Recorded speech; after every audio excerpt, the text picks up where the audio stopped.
dentre tantas coisas que nós falamos aqui na semana passada, eu gostaria que os irmãos fixassem uma coisa só, tá?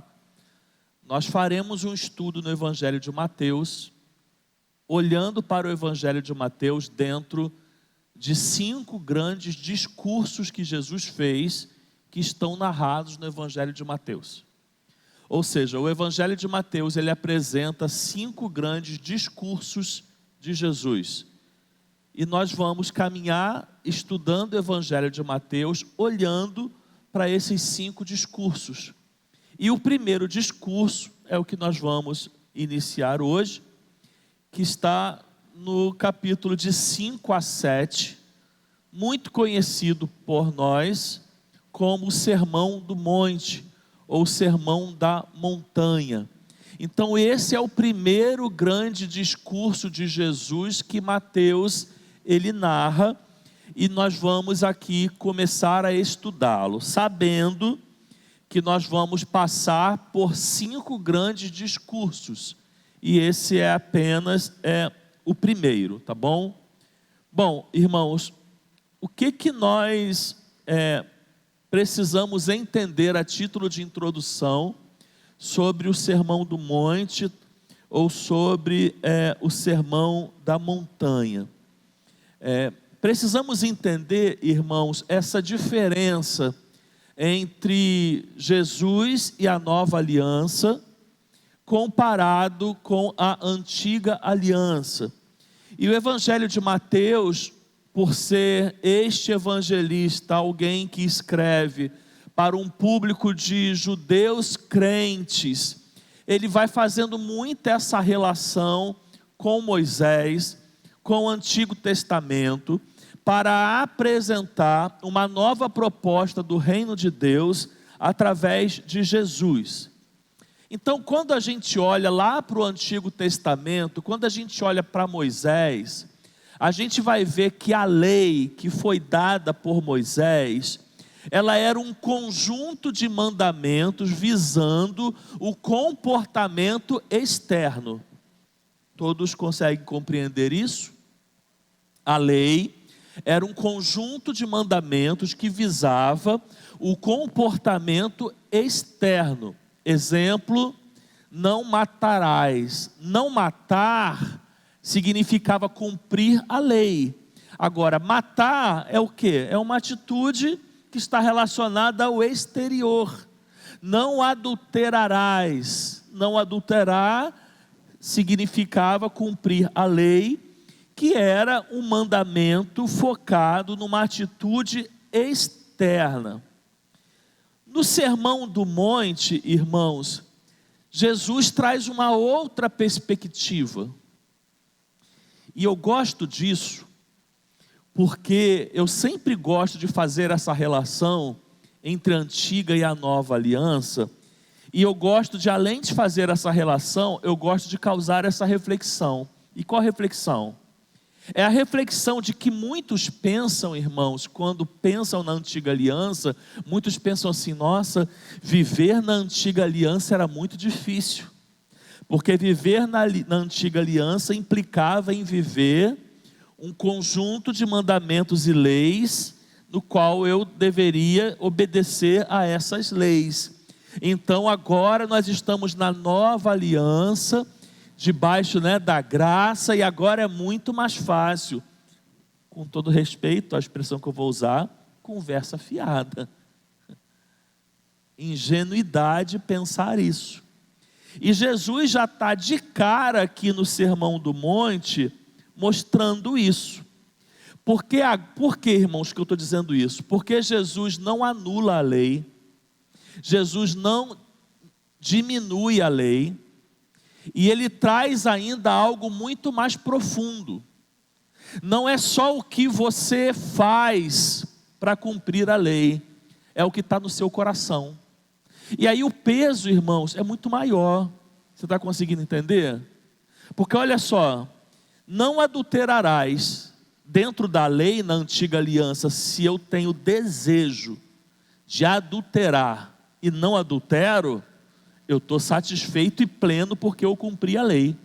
Aí Jesus vem agora e fala: aquilo que você sente no seu coração já é adultério. Como que esse papo aí de que agora é muito mais fácil? Mais fácil coisa nenhuma. Porque se antes não matar, por mais ódio que eu sentisse do outro, eu já cumpri a lei, agora Jesus faz o homem pensar na ira. Porque ele não está falando só do exterior, ele está falando do que está no coração. Então, na verdade, o Sermão do Monte é uma série de ensinamentos onde Jesus agora, tipo assim, coloca a régua muito mais alta.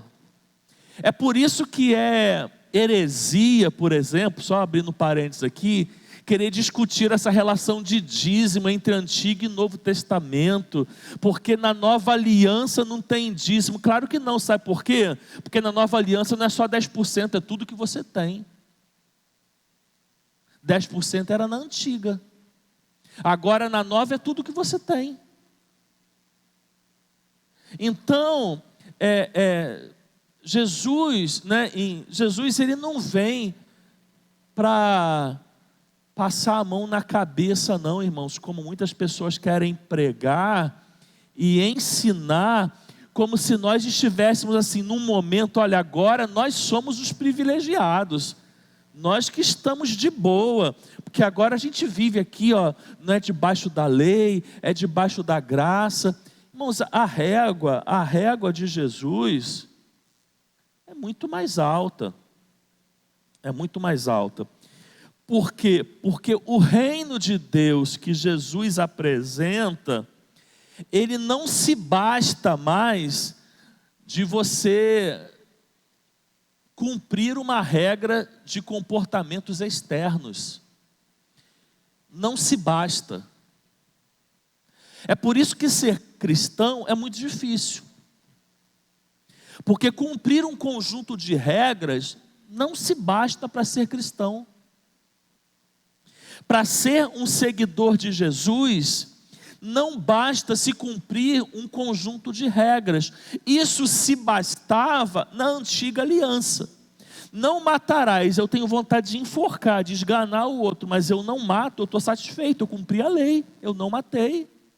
Não adulterarás, mas eu estou cobiçando, desejando, pecando na minha mente, mas eu não adulterei, eu estou satisfeito, eu não pequei.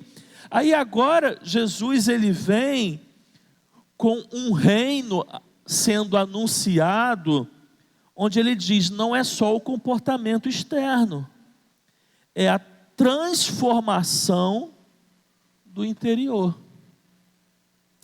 E além disso, esse Sermão do Monte, que é o nosso primeiro discurso, ele é uma total inversão de valores comparado à luz da sociedade. É uma inversão radical de valores. Em outras palavras, o reino de Deus anunciado por Jesus, ele é um reino invertido. Invertido nos valores. Porque na ótica do reino de Deus, aquilo que o mundo diz que é, o reino de Deus vai dizer que não é. É assim que funciona. E aquilo que o mundo diz que não é, o reino de Deus vai dizer que é. É por isso que muitas vezes, irmãos, a gente entra em crise e fala, caramba, esse negócio de ser crente é muito difícil. Porque o que o mundo diz que é, o reino de Deus diz que não é. E o que o mundo diz que não é, o reino de Deus diz que é. Porque na ótica do reino de Deus, o evangelho não está preocupado só em relação àquilo que nós fazemos ou deixamos de fazer. O reino de Deus está preocupado com aquilo no qual nós nos tornamos. A principal consciência da vida cristã que eu e você precisamos ter, não é a partir do que eu estou fazendo, é a partir daquilo que eu estou me tornando. Logo, analisar uma vida cristã à luz do reino de Deus, não é se perguntar o que eu fiz ou deixei de fazer, é se perguntar o que eu me tornei ou deixei de me tornar. Por exemplo, a gente está iniciando um novo ano e terminamos um ano. Eu te pergunto, o que você se tornou em 2025? É sobre isso que o reino de Deus está interessado em primeiro lugar. E tudo isso, irmãos, está aqui, nesse primeiro discurso, no Sermão do Monte. E aí ele começa com as bem-aventuranças. Começa com as bem-aventuranças. E o que é tratado na bem-aventurança, irmãos? Tem um assunto universal que ele é tratado na bem-aventurança. Que assunto é esse? Se define em uma palavra. Qual é? É um assunto universal, se define em uma palavra e é tratado na bem-aventurança. Que assunto é esse? É a felicidade. Então Jesus começa o Sermão do Monte falando sobre felicidade. Felicidade. Então Jesus, dentro dessa perspectiva que eu falei, de não estar preocupado apenas com o exterior, mas com o interior, não só a partir daquilo que fazemos, mas a partir daquilo que nos tornamos, ele decide começar o Sermão do Monte falando sobre um assunto importantíssimo e universal, e esse assunto é a felicidade. Assunto esse, irmãos, que desde a época de Jesus já era falado pelos filósofos da época, pelos filósofos do mundo antigo. Filósofos já davam conceitos do que é felicidade. A maioria deles, irmãos, associava a felicidade como algo voltado para a virtude, para o prazer, para o equilíbrio. Alguns diziam que era como um alvo a ser alcançado. Outros tratavam, irmãos, a felicidade como a ausência de sofrimento. E aí Jesus, ele vai redefinir, à luz da filosofia da época, Jesus vai redefinir esse conceito de felicidade, porque Jesus tira a felicidade do campo das circunstâncias externas e traz a felicidade para o campo da vida transformada. Então Jesus vai ensinar que felicidade não tem a ver com circunstâncias externas. Felicidade tem a ver com vida interior transformada. A palavra, irmãos, bem-aventurados, ela vem do grego makarios, e o significado dela, irmãos, era uma palavra usada para descrever, olha só, a condição dos deuses ou de pessoas consideradas plenamente realizadas, vivendo acima das instabilidades e frustrações da vida comum. Então, Macários no grego entendia, irmãos, que bem-aventurado ou feliz, essa palavra aqui só era usada para uma condição plena, muito acima das instabilidades e frustrações da vida comum. E é esta palavra que Jesus usa para definir o conceito de felicidade no reino de Deus. Então Jesus aqui, nessas bem-aventuranças, ele vai contrariar o ensino filosófico da época, porque Jesus vai ensinar, irmãos, que felicidade não é um lugar onde eu chego, felicidade é a forma como eu caminho. É mais ou menos sobre isso que Jesus vai dizer. Jesus vai ensinar que felicidade não tem a ver com a ausência de conflito. Jesus vai dizer e ensinar, à luz do que a sociedade interpretava, que a felicidade felicidade, ela não compactua com o egoísmo, porque não há felicidade na vida daqueles que vive para si mesmo. E Jesus, de certa forma, vai ensinar que felicidade não é algo que se conquista, é algo que se recebe, e se recebe por graça, porque o reino de Deus é graça.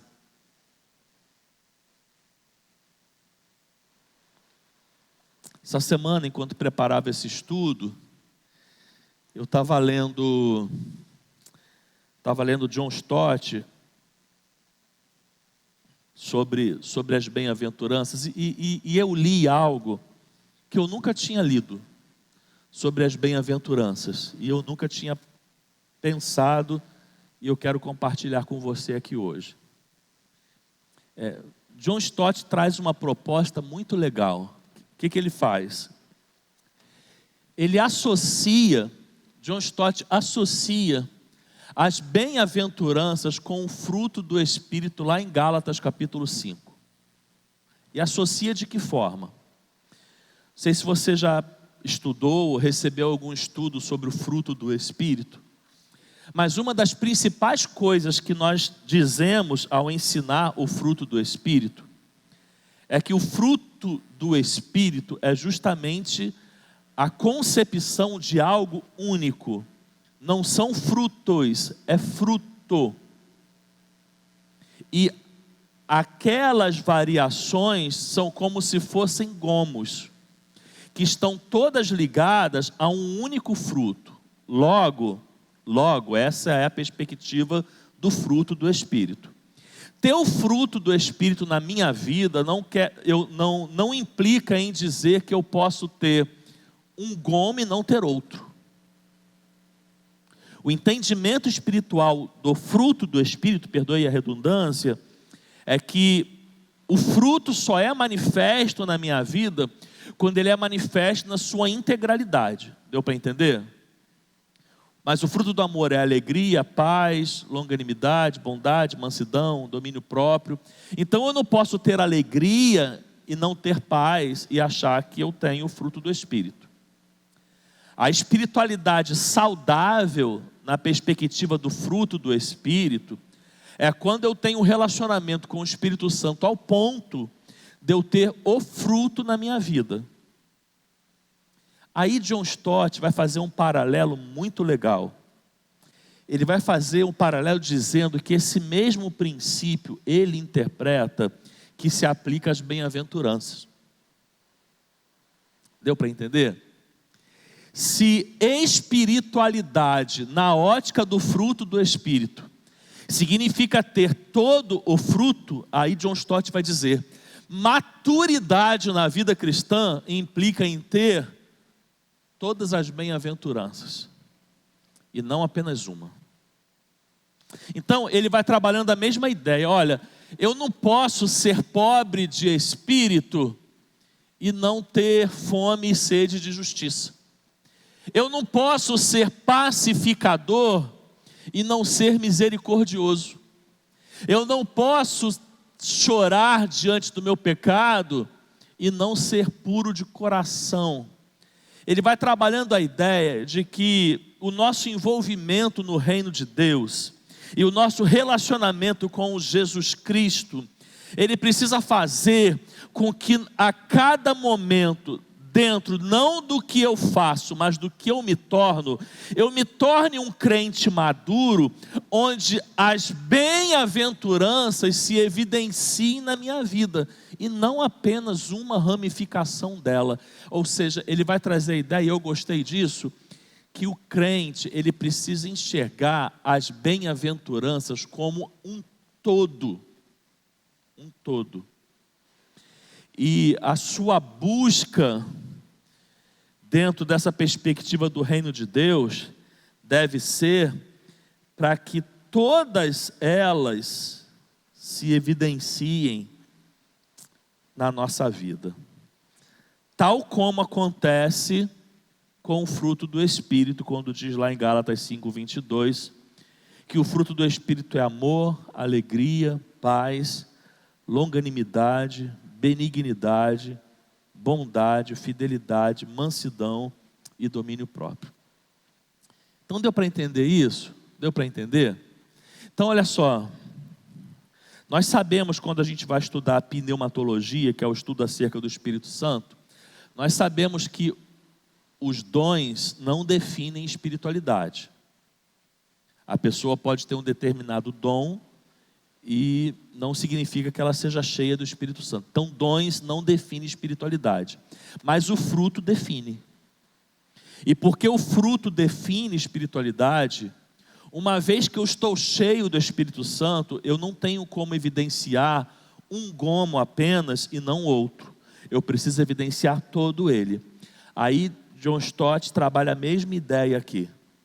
O meu relacionamento e o meu crescimento, não do que eu faço, mas de quem eu sou na vida cristã, precisa chegar num ponto onde o meu relacionamento com Cristo evidencie as bem-aventuranças na minha vida, e não apenas uma.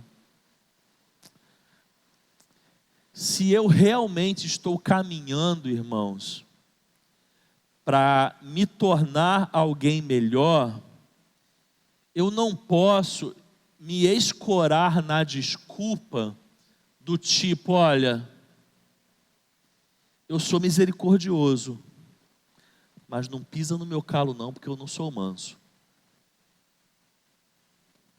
É mais ou menos isso que ele está dizendo. Olha, eu sou pacificador, mas eu sou soberbo espiritual, porque eu não sou pobre de espírito. Ele vai dizendo que não casa, você está entendendo? Não casa. Porque ainda que a gente seja só um pouquinho, tá? Vamos reconhecer a nossa humanidade agora. Ainda que a gente seja só um pouquinho, a gente tem que ser um pouquinho de cada. É mais ou menos isso. Eu tenho que ser um pouquinho de cada. Ou pelo menos eu tenho que tentar ser. Porque muitas vezes a gente está mais para o tentar ser do que para o ser, tá? A não ser que tenha alguém aqui muito fora da curva, mas esse alguém não sou eu. Então muitas vezes a gente está muito para o tentar ser do que para o ser. Agora, no tentar ser, a gente tem que tentar ser um pouquinho de cada. Não aceitando que eu seja um e não seja outro. E eu gostei disso. Por isso que eu trouxe aqui para compartilhar com vocês. A gente pode dizer também, irmãos, que as bem-aventuranças, elas se definem ou se dividem em 3 relações corretas. Isso também é legal.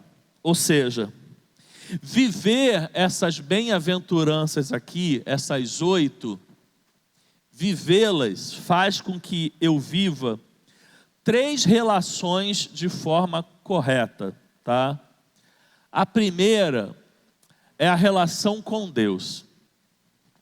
Então, na relação com Deus, a gente coloca a bem-aventurança de ser pobre de espírito e dos que choram, porque essa é uma comunicação da nossa relação com Deus. Porque pobre de espírito é algo entre eu e Deus, que a gente vai ver daqui a pouco. Esse bem-aventurado, os que choram, também está relacionado entre algo eu e Deus. Então, se eu sou pobre de espírito e eu sou considerado como esses que choram, eu tenho uma relação correta com Deus. Agora, se eu sou manso e limpo de coração, eu tenho uma relação correta comigo mesmo. E talvez você pense, mas como assim? Se eu sou manso, quem se deu bem é o outro, porque eu deixei de esganá-lo, porque eu sou manso. Então não é na relação comigo mesmo, não, é na relação comigo mesmo. Porque quando você é manso, você está controlando o seu impulso, o seu domínio. Então é uma relação correta com você, da mesma forma limpos de coração. E quando eu sou misericordioso, pacificador e perseguido por causa da justiça, eu estou vivendo uma relação correta com o próximo. Porque se eu sou perseguido por causa da justiça, essa justiça que eu pratico é em relação ao outro. Então eu estou vivendo uma relação correta com o próximo, da mesma forma sendo pacificador e misericordioso. Em outras palavras, Vivenciar, irmãos, as bem-aventuranças faz com que a gente tenha 3 relações corretas na nossa vida, tá bom? E aí, a gente entra então na primeira bem-aventurança, que é: bem-aventurados são os pobres de espírito. E eu vou gastar um tempinho aqui agora para a gente desdobrar o que é essa bem-aventurança e o que significa ser pobre de espírito, tá bom?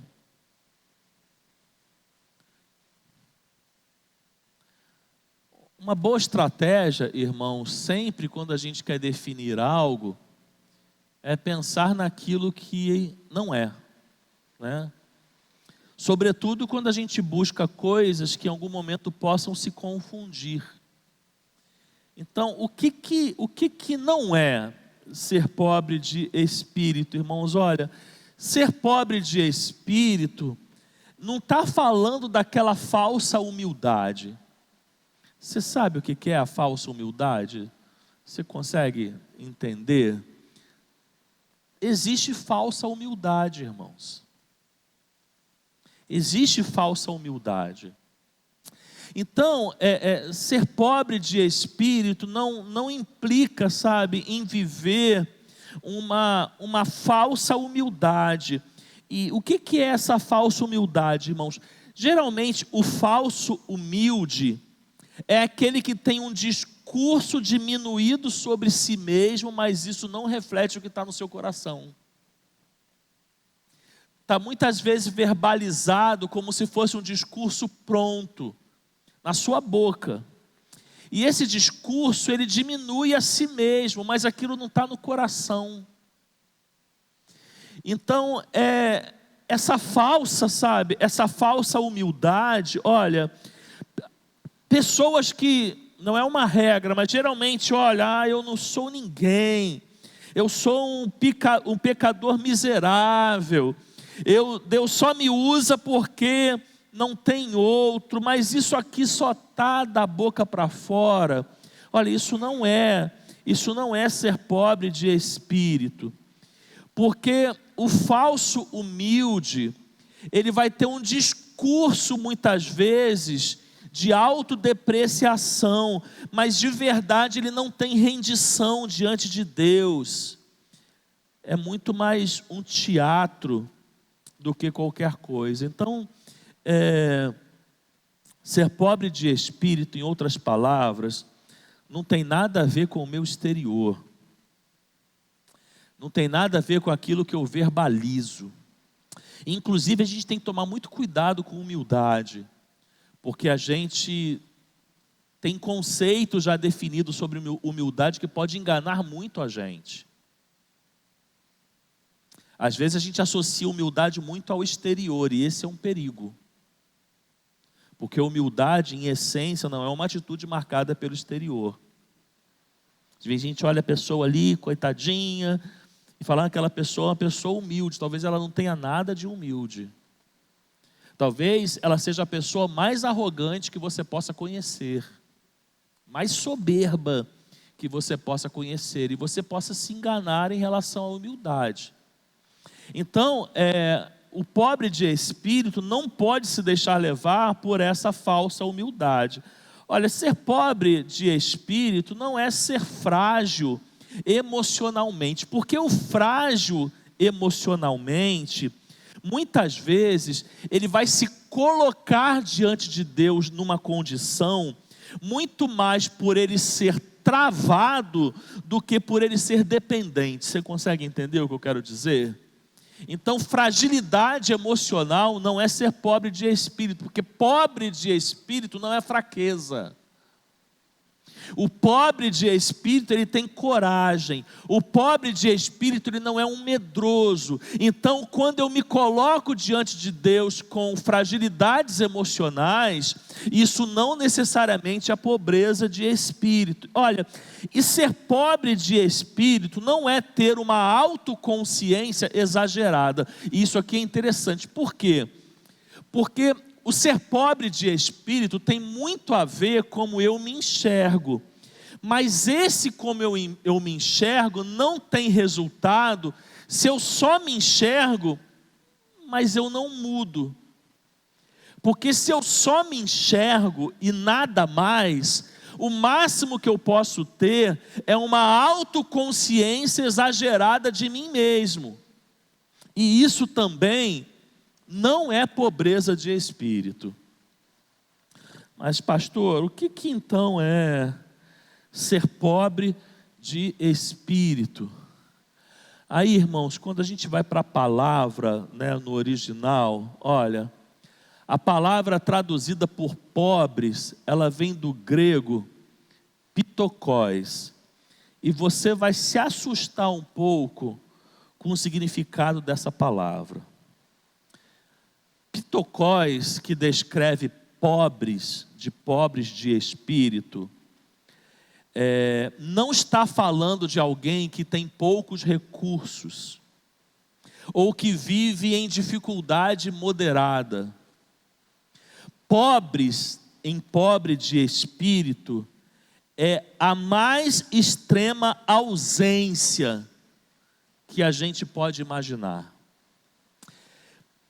Pobres, dentro dessa bem-aventurança, significa uma total, alguém que é completamente desprovido, que não tem como se sustentar, é alguém como se fosse ser reduzido à condição de mendigo, alguém que não tem nada a oferecer em troca.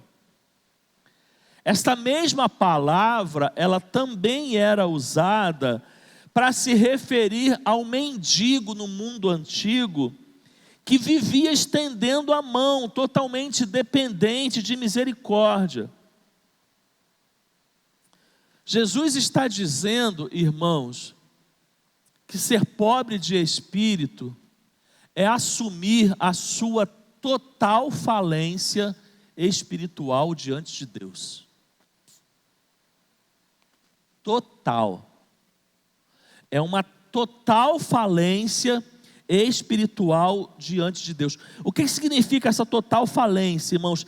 É se colocar diante de Deus com uma consciência interna que reconheça que nós não temos méritos, que nós não temos justiça suficiente e que nós não temos a menor condição de nos apresentarmos diante de Deus por nós mesmos. Ser pobre de espírito não é chegar diante de Deus e pensar assim, olha, eu preciso de ajuda. Ser pobre de espírito é se colocar diante de Deus e pensar assim, eu não tenho nada.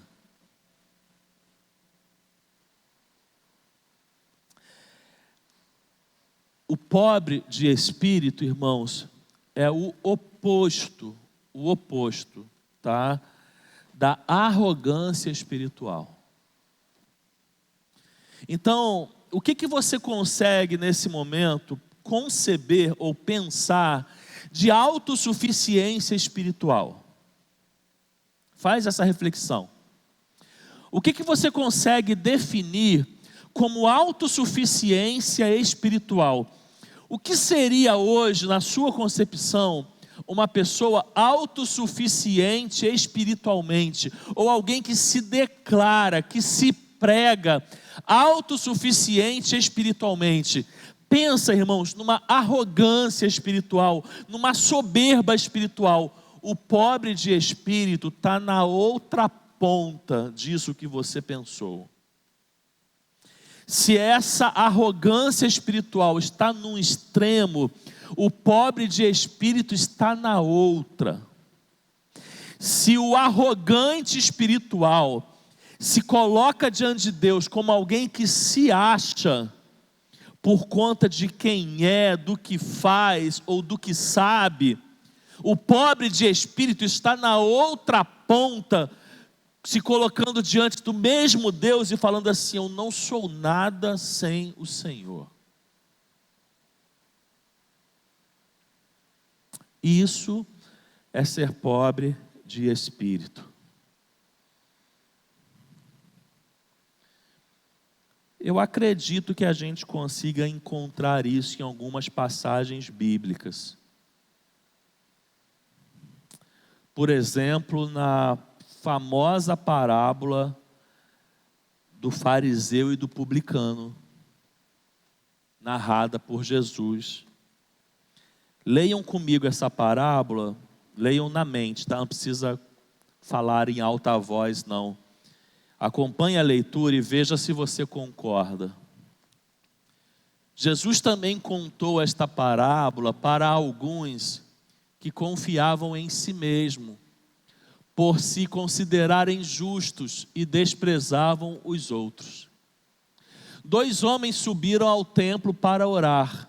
Um era fariseu e o outro publicano.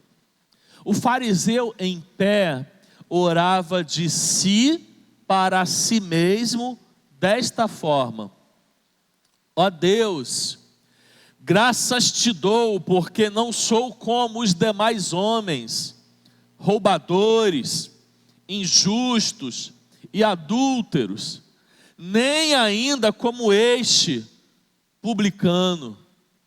Eu jejuo 2 vezes por semana e dou o dízimo de tudo que ganho. O publicano, deixa eu sair dessa ponta agora. O publicano, estando em pé, longe, não ousava nem levantar os olhos para o céu, mas batia no peito dizendo: ó Deus, tem misericórdia de mim, pecador. Digo a vocês que este, ou seja, o publicano, desceu justificado para a sua casa, e não aquele, porque todo o que se exalta será humilhado, mas o que se humilha será exaltado. Bom, primeiro, nós não teríamos menor condição de dizer se este publicano é pobre de espírito ou não, por nós mesmos. Mas por que diante desse texto a gente pode dizer que sim? Porque Jesus o valida. Jesus mesmo conta e Ele mesmo dá a sentença. Então aqui, em outras palavras, é como se Jesus estivesse dizendo: olha, esse homem é um pobre de espírito. E aqui nós temos exatamente, irmãos, os 2 contrapontos que eu falei aqui. A arrogância espiritual está na fala do fariseu. E qual é a fala do fariseu, irmãos? Ele olha para as suas obras, ele olha para aquilo que ele faz, ele se compara com o outro. O publicano, ele não tenta argumentar nada em favor dele, porque no seu interior, ele já se considera como alguém que não tem nada a oferecer, e que, não tendo nada a oferecer, ele é dependente da misericórdia de Deus. Esse é um exemplo de ser pobre de espírito. Tem um outro texto, que é o Salmo 51, que é um salmo grande, muito conhecido também, e que o contexto desse salmo é aquele contexto em que, após Davi ter pecado, após ele ter sido confrontado pelo profeta Natã, com seu coração totalmente quebrantado e arrependido, ele compõe esse salmo. E tem algumas partes deste salmo que vale a pena a gente analisar. Por exemplo, olha, Davi não se defende. Isso é um ponto importante quando a gente pensa em ser pobre de espírito. O pobre de espírito, quando ele tem a real consciência de si, ele não gasta tempo para se defender. Ele não tenta negociar com Deus. Olha como mais ou menos ele fala com Deus. Olha, compadece-te de mim, ó Deus, segundo a tua benignidade, e segundo a multidão das tuas misericórdias, apaga as minhas transgressões, lava-me completamente da minha iniquidade e purifica-me do meu pecado. Olha, são palavras diferentes lá do publicano, na parábola do fariseu e o publicano, e as palavras de Davi agora. São contextos diferentes, mas você consegue tentar associar o mesmo espírito? Você consegue ver o mesmo espírito? O espírito que você enxerga naquele publicano lá, você consegue enxergar um pouco nessas palavras de Davi? Olha aqui. Pois eu conheço as minhas transgressões, e o meu pecado está sempre diante de mim. Pequei contra ti somente, e fiz o que é mal diante dos teus olhos. E ele ainda diz mais: pois não te agradas de sacrifício, ao contrário, eu os ofereceria, e não tens prazer em holocaustos. Sacrifícios agradáveis a Deus são o espírito quebrantado, coração compungido e contrito, não o desprezarás, ó Deus. E eu ainda coloco aqui um terceiro texto, que também é muito conhecido, que é o texto do chamamento de Isaías ao ministério profético, que eu também quero que você leia comigo, olha, para ver se você mesmo identifica esse, perdoe a redundância, esse espírito de pobre de espírito no texto. Olha, no ano da morte do rei Uzias, eu vi o Senhor assentado sobre um alto e sublime trono, e as abas de suas vestes enchiam o templo. Serafins estavam por cima dele, cada um tinha 6 asas, com 2 cobriam o rosto, com 2 cobriam os pés, e com 2 voavam e clamavam uns para os outros, dizendo: Santo, Santo, Santo é o Senhor dos exércitos, toda a terra está cheia da sua glória.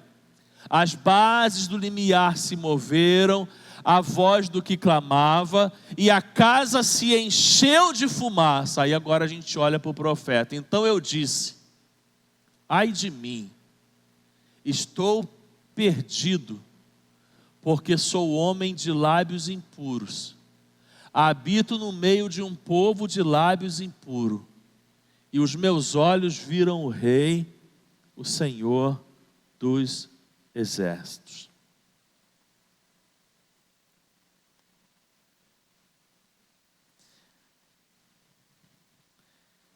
Então a gente consegue, irmãos, sabendo que se naquela parábola Deus diz que o publicano saiu justificado diante da oração, então ali podemos dizer que ele agiu como pobre de espírito. Se sabemos que Davi é chamado de o homem segundo o coração de Deus a despeito das suas falhas, e que a sinceridade de suas palavras naquele Salmo 51, podemos dizer que ali havia um pobre de espírito. E se conseguimos olhar para alguém, irmãos, que está sendo chamado para um ministério, que está diante da glória de Deus, que poderia se empolgar com todas as maravilhas que viu, e ele olha para dentro de si, podemos dizer, irmãos, que ali havia um pobre de espírito. E essa bem-aventurança, irmãos, tem muito valor na nossa vida. Por quê? Porque é através dela, irmãos, que a gente protege o nosso coração do orgulho espiritual. Em outras palavras, se você não quer ser um orgulhoso espiritualmente, seja pobre de espírito. O remédio para que eu não seja arrogante espiritual é que eu seja pobre de espírito. Para que eu não seja um crente intragável espiritualmente, porque existem crentes intragáveis espiritualmente. Para que eu não me torne isso, eu preciso ser pobre de espírito. Então, a aplicação dessa bem-aventurança na minha vida que protege o meu coração, irmãos, porque o nosso coração é enganoso. E deixa eu te dizer uma coisa, orgulho espiritual começa com coisas pequenas, cuidado. O orgulho espiritual, irmãos, é um mal que Satanás muitas vezes usa para tentar nos atrair através de coisas sutis, irmãos, pequenas. Coisas pequenas mesmo, vou dar um exemplo, talvez a confiança excessiva no conhecimento bíblico que uma pessoa possa ter. Não, eu sou diferenciado porque eu conheço muito. Isso pode ser um caminho para a arrogância espiritual. O tempo que ela tem de vida cristã, de igreja, isso pode virar superioridade, irmãos, espiritual. E grave uma coisa, superioridade espiritual é arrogância espiritual. Muitas vezes, irmãos, a pessoa não precisa verbalizar, mas ela pode ser uma arrogante espiritual, e o seu coração está contaminado. E qual é a cura? A cura é a pobreza de espírito. Quem não consegue ser pobre de espírito, não se cura da arrogância espiritual. Porque a vida cristã não é medida através daquilo que eu possuo. A vida cristã não pode ser medida através dos meus dons, do meu conhecimento. Porque vida cristã não é medida pelo que é conquistado, mas pelo que é recebido. E recebido é diferente de conquistado. Porque conquistado parte do pressuposto que eu busquei, e recebido é graça. E a vida cristã não é medida, ou não deve ser, pelo esforço do meu braço, mas pela graça, de que eu não tinha crédito nenhum, mas Deus me deu.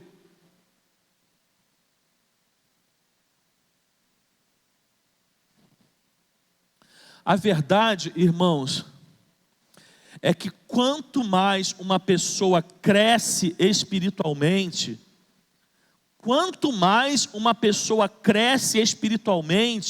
mais ela precisa da pobreza de espírito para não se perder no seu próprio crescimento. Você está entendendo o que eu estou dizendo? Sabe por que pessoas caem depois de terem subido espiritualmente? Entenda o que eu estou falando? Porque lhe faltou pobreza de espírito.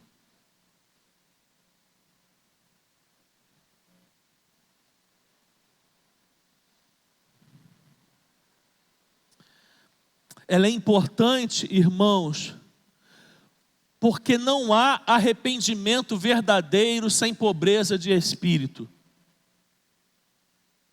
Pense em todos os históricos de arrependimento na sua vida. Todos, o que vier à sua mente. Estes só foram verdadeiros se eles caminharam pela ótica da pobreza de espírito. Porque é a pobreza de espírito que me coloca diante de Deus como alguém que não tem o que se justificar, mas que só quer apenas se arrepender. Ela é preciosa, irmãos, porque ela nos coloca dependente da graça até o fim. E a graça, meus irmãos, grave uma coisa, ela não é necessária apenas no início da vida cristã. Ela é necessária no início da vida cristã e ela é indispensável em cada passo que nós damos da vida cristã. E eu só tenho a consciência de que eu dependo da graça de Deus se eu sou pobre de espírito. Porque quem é pobre de espírito não se vê como um aluno que saiu da classe da graça. Quem é pobre de espírito vai se ver nessa classe durante todo o tempo e toda a vida. Encerro então com algumas aplicações para nós.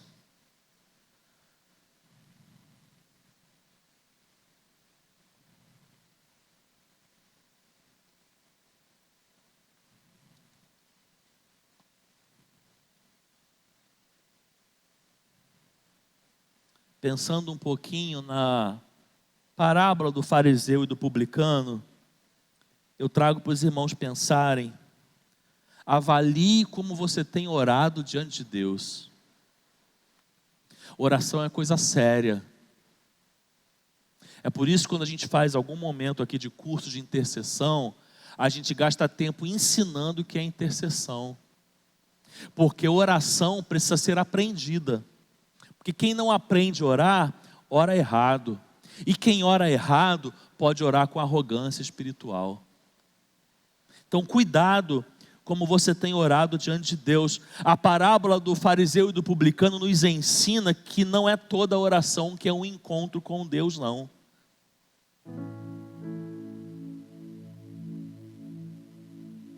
Cuidado se você não tem tentado impressionar Deus com as suas orações. Cuidado se você não tem se comparado com outros de forma superior nas suas orações. E entenda como oração agora aquilo que eu falo e aquilo que eu penso diante de Deus. Porque eu posso não verbalizar, mas eu posso pensar.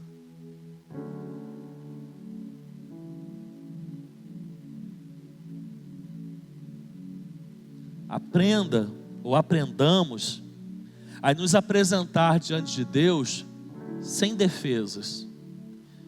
Irmãos, qual é a melhor forma de nós nos colocarmos diante de Deus? É sem defesa.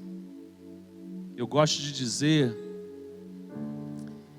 que Adão e Eva erraram quando eles simplesmente tentaram fazer roupa para si.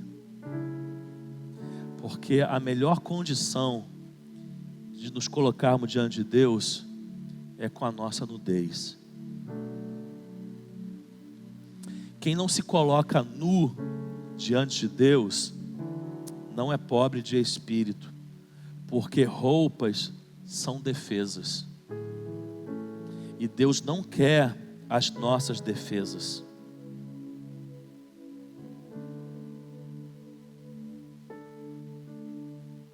Quando a gente olha lá para Davi, a gente precisa tirar como lição que nós precisamos assumir a responsabilidade do nosso pecado e do nosso erro. Pecado e erros não se terceirizam, por mais constrangedor que seja. quando nós queremos terceirizar a culpa dos nossos erros, não estamos sendo pobres de espírito. A gente não tem que culpar o diabo pelos nossos pecados. A gente não tem que culpar Deus pelos nossos pecados. E a gente não tem que culpar as pessoas pelos nossos pecados. Isaías nos ensina que a presença de Deus, ela não pode ser somente para nos confortar. Ela precisa ser para nos confrontar. Isaías se deparou com a glória de Deus. Ele poderia ficar maravilhado diante de tudo que ele viu, mas ele permitiu que aquela presença o confrontasse.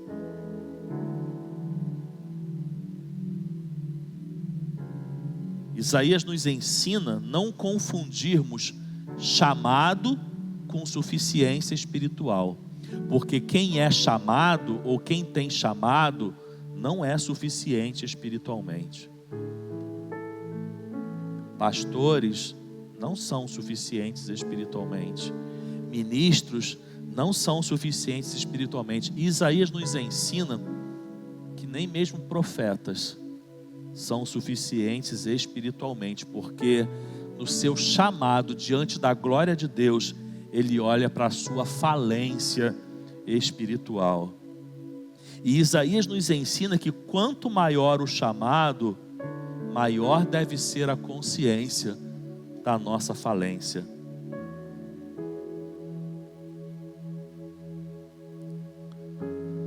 Substitua a autossuficiência pela dependência diária da graça de Deus. Jeremias já nos ensinou que as misericórdias do Senhor são a causa de não sermos consumidos, porque as suas misericórdias não têm fim, renovam-se toda manhã, e grande é a sua fidelidade. Reconheça, meu irmão, que tudo que nós temos espiritualmente não foi conquistado, foi recebido. E grave isso: conquistado é diferente de recebido, porque conquistado parte do pressuposto que o mérito é meu. Agora, recebido parte do pressuposto de que o mérito é dele. O que nós temos espiritualmente não foi conquistado, é recebido. Se alguém aprende a pregar, não é porque conquistou, é porque recebeu. Se alguém cresce espiritualmente e amadurece, não é porque conquistou, é porque recebeu. E isso muda muita coisa na nossa vida. Mantenha o coração quebrantável e não endurecido, porque quem é pobre de espírito sempre vai ser sensível à voz de Deus, e sensibilidade não combina com coração endurecido. A sensibilidade, ela é característica do coração quebrantado. E em último lugar, reinterprete os fracassos da sua vida. E eu quero que por fim você preste atenção aqui no que eu vou dizer. Que se não deu para gravar muita coisa, grave isso e vá embora com o que eu vou dizer aqui. Quem é pobre de espírito não minimiza o que fez, não minimiza, mas grave uma coisa: quem é pobre de espírito nunca vai permitir que esses erros destruam a sua identidade. Sabe por quê? Porque ele parte do pressuposto que nunca foi pela força dele, sempre foi porque ele é dependente da graça. E isso muda muita coisa na nossa vida. Você sabe quem tem mais facilidade de se culpar? O autossuficiente e o arrogante, porque ele vai colocar a projeção em si mesmo. E quando ele falhar, a decepção vai ser tamanha, porque a projeção não estava em Deus, a projeção estava nele. O pobre de espírito, ele não minimiza o que fez, mas aquilo não o agarra, aquilo não o prende. Sabe por quê? Porque ele parte do pressuposto que nunca foi por ele mesmo. O pobre de espírito não se sustenta espiritualmente, logo ele não se culpa diante dos seus erros e das suas falhas. Você pode ter certeza que aquela oração do publicano não era uma oração de culpa, por pior que ele estivesse dizendo a respeito de si mesmo. Ele saiu daquela oração justificado, porque a sua força nunca esteve em si mesmo. É por isso que o salmista vai dizendo lá no Salmo 34:18: perto está o Senhor dos que têm o coração quebrantado e salva os de espírito oprimido. É por isso que Paulo vai dizendo em 2 Coríntios capítulo 4, versículo 7: temos, porém, um tesouro em vasos de barro, para que a excelência do poder seja de Deus e não de nós. E essa relação tesouro e vaso de barro, você já sabe. O vaso de barro somos nós, e o tesouro é aquilo que Deus deposita em nós. Há um contraponto absurdo: é tesouro em vasos de barro, mas para que a excelência do poder seja dele e não nossa. 1 João 9 é a palavra do pobre de espírito. Se confessarmos os nossos pecados, ele é fiel e justo para nos perdoar os pecados e nos purificar de toda injustiça. O pobre de espírito confessa, levanta e segue, porque não tem, irmãos, leveza maior do que você não caminhar pela força do seu braço, mas você caminhar sabendo que não é por você, é por Ele, que você não conquistou, você recebeu. Que nessa noite a gente consiga sair daqui sabendo que não somos conquistadores, somos recebedores. Não queira ser conquistador no reino de Deus, queira ser recebedor do reino de Deus, porque o recebedor vive pela graça, não é por mérito, não vem de mim, vem dele.